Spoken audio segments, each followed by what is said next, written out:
নেককারদের মজলিসে নেক পরিবেশ বেশি বেশি যাওয়া, আরেকটা হলো আল্লাহ পাকের বেশি বেশি শুকর আদায় করা।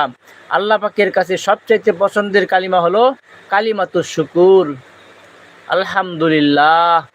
সর্বহালতে আলহামদুলিল্লাহ, আলহামদুলিল্লাহ আলা কুল্লি হাল, আলহামদুলিল্লাহ আলা কুল্লি হাল, সর্ব অবস্থায় আল্লাহর শুকরিয়া আদায় করা।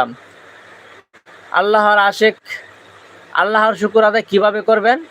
আল্লাহর শুকর আদায় কোনো বান্দা যদি বেশি বেশি শুকর আদায় করে, আল্লাহ পাক তার উপর খুশি হয়ে যান। অপরদিকে কেউ যদি শুকর আদায় থেকে গাফেল থাকে, আল্লাহ পাক কোরআনে কারিমে তাকে ধমক দিয়েছেন, সাবধান, শুকর যদি না করো তাহলে কিন্তু আযাব দেব, আর শুকর করলে নিয়ামত বাড়িয়ে দিব। আল্লাহ কালামে আল্লাহ বলছেন, লাইন শাকারতুম লা আযীদান্নাকুম ওয়া লাইন কাফারতুম ইন্না আযাবি লাশাদীদ, আযাবি লাশাদীদ। তোমরা যদি আমার শুকরগুজারি করো তাহলে আমি নিয়ামতকে বাড়িয়ে দিব, আর যদি না শুকরি করো তবে জেনে রেখো আমার আযাব কিন্তু বড় ভয়ানক। সূরা ইব্রাহিম আয়াত 7।